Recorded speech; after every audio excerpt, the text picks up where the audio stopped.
Assalamu alaikum. Hello everyone, welcome back to my another video. In this video, how to change the color of an image in Photoshop. I apply best way. Let's begin. Create a new layer.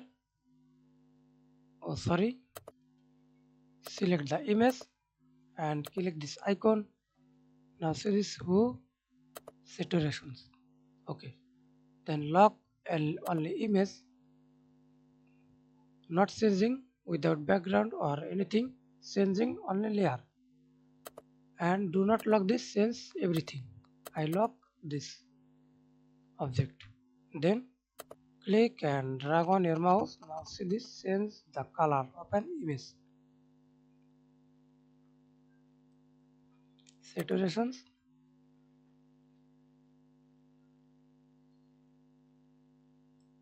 Lightness. Okay, now we can see this change the color of an image. Thanks for watching video. Please subscribe to my channel, like, comment, share.